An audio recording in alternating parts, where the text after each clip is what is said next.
Yo, what is up guys, and welcome back to McAdee's Entertainment. I'm your host as always, Adam McGahee. Just wanted to thank you all again for helping blow this channel up like crazy. We have broken 6,700 subscribers, which is absolutely nuts. I love making these videos, and your constant comments and support truly motivate me to keep this thing going. You all are the true heroes. I know we have been going non-stop with our coverage of the gory goodness from the Marvel Zombies comics, but today we are taking a bit of a break to cover a wild lost tale from the Spider-Man mythos. While the Venom movie sequel, Let There Be Carnage, may not have been exactly what fans were looking for, it is safe to say that the alien Crimson Killer Carnage is certainly a fan favorite Spider-Man villain, who honestly should have been done way better than he was in the movie. You deserve better than that, baby. As most of you already know, Spider-Man was the one who initially bonded with the Venom symbiote, who would later bond with Eddie Brock, which would then later have an offspring who would then bond with the serial killer Cletus Cassidy, creating the Carnage that we all know and love. But there actually is a crazy story in which Spidey bonded with the Carnage symbiote, becoming a huge but very cool looking threat to the entire city of New York. The story is absolutely nuts, so without further ado, grab a pizza, sit back, relax, and enjoy the full bloody story of Spider Carnage. Who is he? Spider Carnage is a wild tale in which our favorite Spider-Man clone Ben Reilly found himself in possession of the Carnage alien suit, turning him into a crazed maniac. He made his first appearance in the pages of Amazing Spider-Man issue 410 back in 1996. The story takes place right smack in the middle of the iconic Clone Saga, where the original Spider-Man, Peter Parker, discovered that he had a duplicate who named himself Ben Reilly. Originally believing Ben to be the clone created by the villain known as the Jackal, the pair had their DNA examined by the famed geneticist Seward Trainer, who reveals to the men that Peter actually was the clone this whole time, and Ben was actually the original Spider-Man. After this shocking revelation, Peter then had an accident and discovered that he had lost his spider powers. He then decides to live out his life as a normal man with his wife Mary Jane, who was pregnant at the time, and let the full responsibility of Spider-Man go to Ben. Man, his costume is cool. I know nothing beats the classic Spidey suit, boys, but the Ben Reilly suit is easily one of Spidey's coolest looks. The clone drama would only amplify though after construction crews would knock down the smokestack to an old factory where they found the corpse of what appeared to be the dead body of yet another Spider-Man. Declaring to get to the bottom of this, Ben then swung to the city morgue to investigate. Seeing that the tattered mask was indeed one of his suits, he then decided to borrow the body for a bit, where he is then caught by J. Jonah Jameson and authorities, who put out a warrant for the dude's arrest. Hey man, is it grave robbery if you're like robbing a clone body of yourself? I don't know. Where's the clone lawyers at for this one? As he swung away with a pile of spider bones in his back, Spidey then came across a horrified man who said he was attacked by a dude with a red face like his. According to the man's account, his attacker sounded a lot like the infamous Killer Carnage. But that would have been impossible since at the time, the dude was locked up in the Ravencroft Institute, whose security was headed by J. Jonah Jameson's son, John. Spider-Man then visits the facility and talks to John, who confirms that Carnage's human host, Cletus Cassidy, was safely tucked away in a cell, and that it was pumped with waves of sonic energy regularly to keep the symbiote sedated. See, there we go, man. All is good. Nothing to worry about here, right? This is where we'd be wrong, though, as we then see a couple arguing late one night, where they are then brutally attacked by what appears to be good old Carnage himself.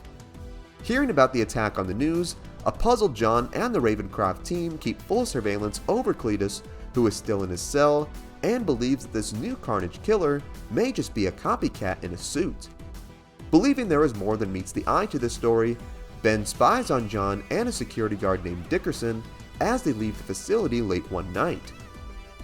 Knowing that Peter Parker had a close relationship with John, who he believed to be innocent, Ben then decides to trail good old Dickerson to see just what he does after hours. He then follows the man who goes to what appears to be an abandoned warehouse, only for it to actually be a supervillain nightclub where a bunch of fanboys and girls of the iconic Marvel villains would gather and throw a huge rave. Man, I know Blade is just itching to walk up in this place. It is here that Dickerson would basically act as Carnage's OnlyFans account manager, where he would sell the club goers used towels and bandages from Cletus that he had snuck out of the prison. Before the crooked cop could make a deal, Ben's spidey sense goes nuts as the club is then attacked by the apparent Carnage copycat we had seen before. Upon doing battle with the man, Spider-Man realizes that this is in fact way more than a dude in a costume and was in fact a symbiote. Just as he seemed he had the villain on the run, the Carnage being crashes through a beam, bringing the whole club down on the wall crawler. Upon saving an undercover officer who was trailing Dickerson, Spidey discovers that the Carnage culprit may in fact be John Jameson himself. Spidey's hunch was proven to be correct the following night after he followed Jameson home, only for the dude to burst out of the car in full symbiote, ready to throw hands. Man, from famed astronaut to werewolf to Carnage, John has been living like the most interesting life of all time. However, it is revealed that Jameson was being possessed by the symbiote who had somehow escaped custody and was body hopping person to person to gain power.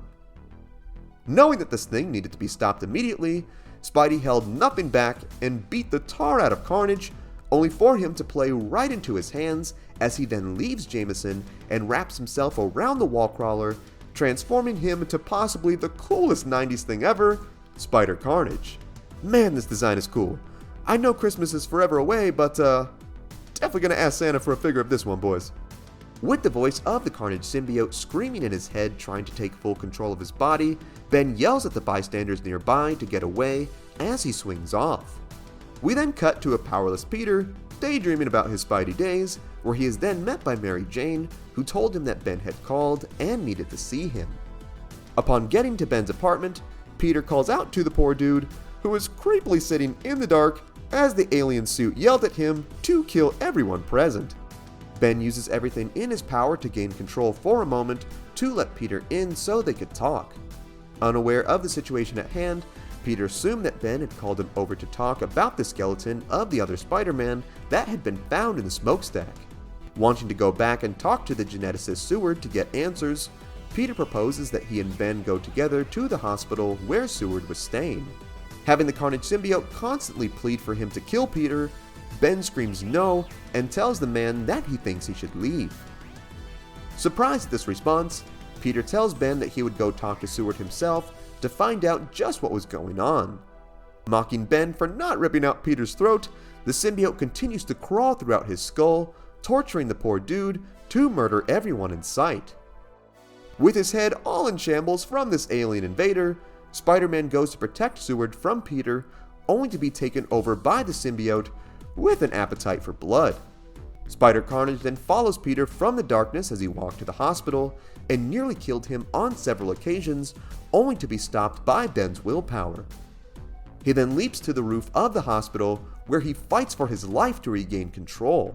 The commotion then draws the attention of the hospital guards, who are then quickly defeated by the possessed Spider-Man. Peter then hears the ruckus and makes his way to the roof and is completely shocked to see what had happened to his friend.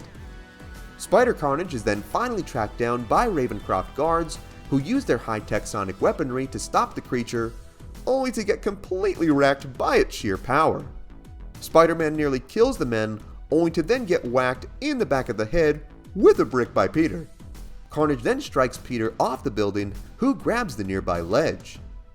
The alien comes in for the kill, only for Ben's consciousness to come to light once again, where he saves Peter and then swings away. As he swings off into the night, Spider-Man then comes across a gang of thugs robbing a local couple.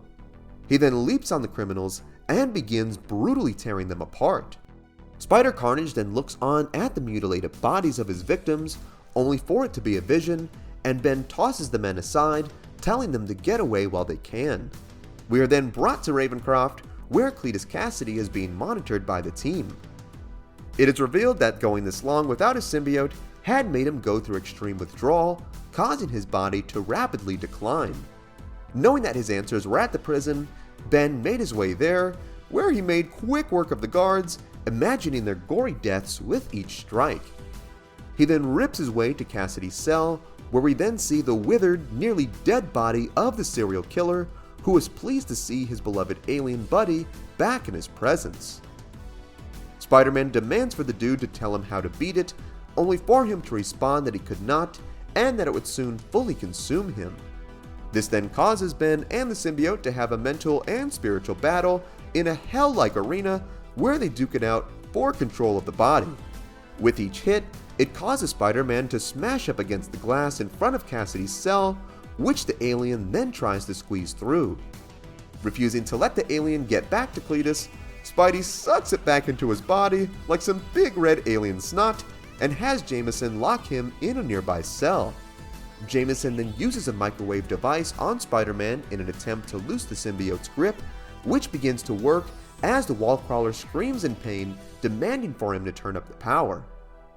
John warns Spider-Man that these levels could kill him, but Ben says that the sacrifice would be worth ridding the world of this alien menace.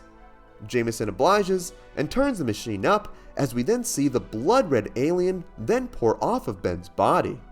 Before they can catch it though, the symbiote then reveals its escape route this whole time, which had been the prison sinks. Ugh, just imagine washing your hands and you see a big red slimy alien pour up out of there. I don't think I'd be able to sleep for the rest of my life. It then enters the facility's piping and makes its way back to Cletus, which restores him back to his insane killer persona. Afterwards, Ben and John then discuss about the control the Carnage symbiote had over them and just how dangerous it was. Spidey then opens up and tells John that he felt like a complete failure for letting Cletus and the alien rejoin. Honored at Ben's willingness to sacrifice himself, John tells Spider-Man to quit it and stop all that negative self-talk. He tells Ben that his actions were more honorable and heroic than anything he could have ever done, and that Spidey was one of the greatest men he ever knew. With a newfound confidence, Ben thanks John for his help and swings off to fight another day. And that is the full bloody story of Spider Carnage. This is one of the coolest Ben Reilly Spider-Man stories I have read, and gives me an even better appreciation for him and the Carnage symbiote. In many comics, you don't really get to see the full personality of the alien like you do Venom, so it was cool to see his persona fleshed out in this multi-comic tale. It is worth mentioning that there is a different version of the Spider Carnage character, who is actually the main villain of the final season of the animated Spider-Man series from the 90s. It's a really cool take on him, and if you have not watched, you're kinda missing out on some pivotal Spidey TV. Come on boys, what are you doing? Get to it! I would love to see more of this character in future Marvel projects. What would be really cool is if he is a villain in an upcoming Miles Morales game where Peter is overtaken by the symbiote and you have to save him. Or, just be a cool unlockable skin. Either way, I need this in a video game, somehow, someway, in some shape or form. Hop to it, Insomniac. More than anything though, I would love to hear what you think. Did you know this about Spider Carnage? Was there something I missed? What other stories would you like to see us cover? Sound off in the comments. Also be sure to give this video a like if you enjoyed today's content, subscribe to the channel, and tap the bell icon to be notified of all of our latest videos. Thank you so much for watching. If you enjoyed the music in this video, it was all made by my boy Ognihs. You can check out his Spotify in the link below. You can also check out our Patreon, also in the link below. Thank you so much for watching. Remember, you are awesome and loved. God bless, and I will see you in the next one.